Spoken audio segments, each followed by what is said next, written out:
Okay, good evening. Welcome to Math for Kids number 23. Today we have two really interesting problems, actually. Are you ready? Yeah. Okay, so here's the first one.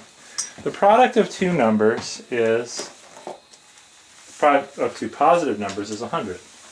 Their sum is 25. I got one. What are the two numbers? Oh, sorry, I didn't know you already had one. What are the two numbers? Okay, do you understand the problem? Yeah. What are you looking for in this problem? We need two positive integers. No, I didn't say integers, two positive numbers. Numbers is 100. The sum is 25. What are the two numbers?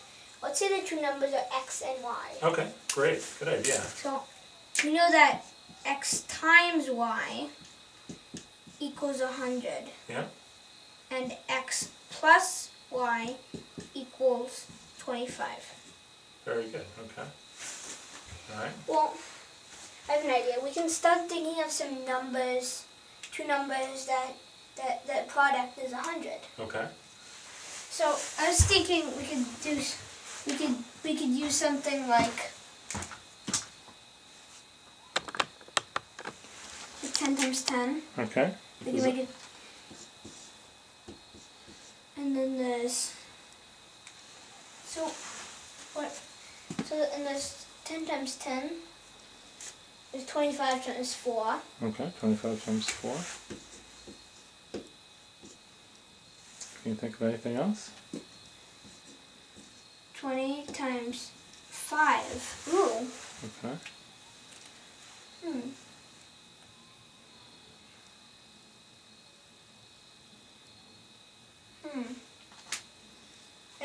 Hundred is not divisible by 3.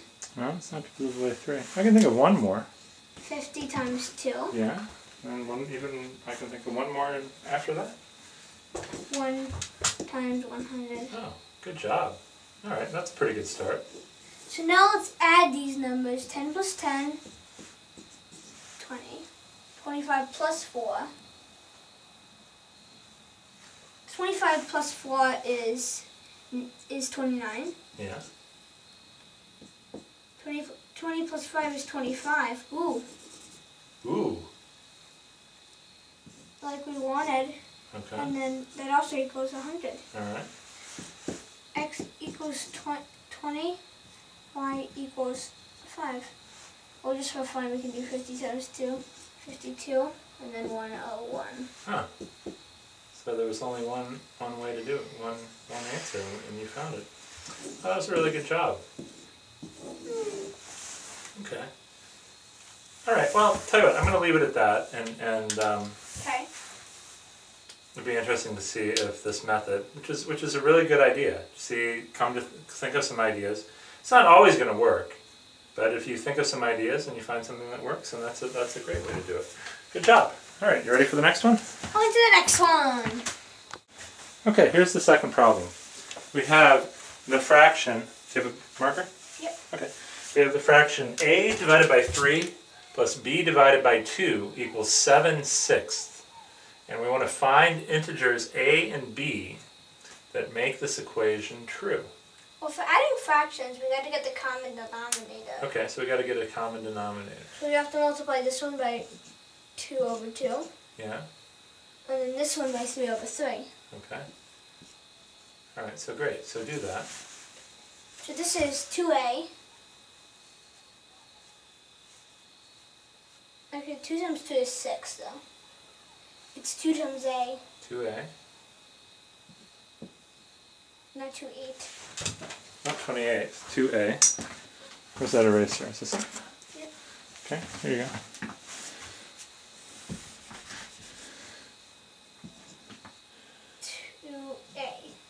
Okay. Over 6. 2a over 6 plus 3b over 6. What does that equal? 2a over 6 plus 3b over 6. Remember your whole equation. What is that supposed to equal? 7 over 6. Okay, so that's great. So do you know what that means now? So you have 2a over 6 plus 3b over 6 equals 7 over 6. I have an idea. What? That means 2a, not 29, not 29, 2a 2a plus 3b Yeah. equals 7. Okay, good. So we have to find integers a and b such that 2a plus 3b equals 7. So can you think of any integers a and b so that 2 times a plus 3 times b equals 7? Well,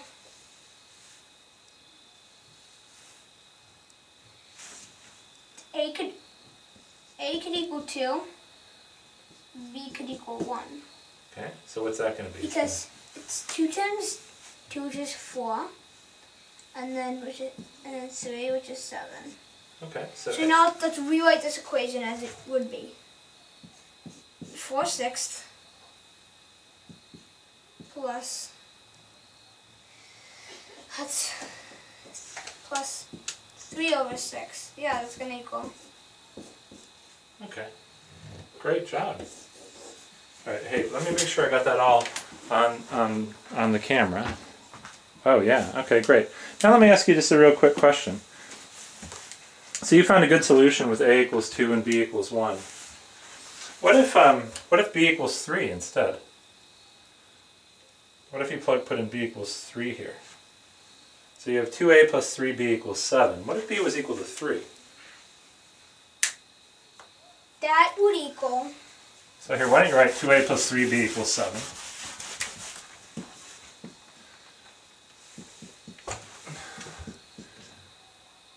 What if b equals 3?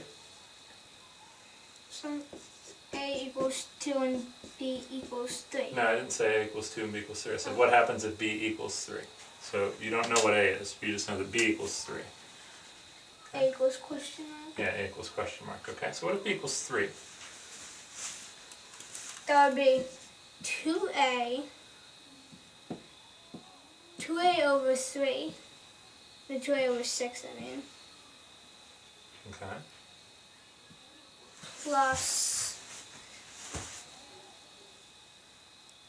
9/6.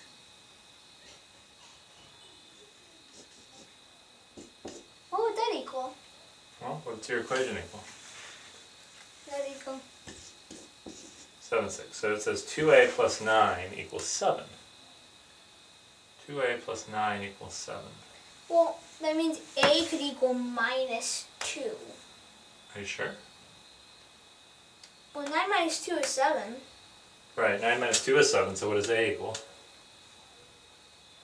2a equals -2.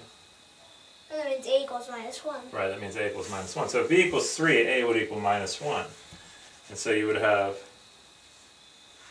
-2/6 plus 9/6 equals 7/6. So this is interesting. The way I wrote this problem, Yeah. there's more than one answer, which is pretty neat. There's more than one answer. Now you found a good answer, which was a equals 2 and b equals 1. But there's all kinds of different answers. So sometimes equations have more than one answer, which is pretty interesting. How about a homework problem, one for this? Oh, I think the homework problem only has one answer. I'm not sure though. Alright, well anyway, the homework problem for this is Olympiad, what was it? Olympiad 10, problem number 2, and problem number 3. Awesome. Okay, good job tonight, honey. Good job.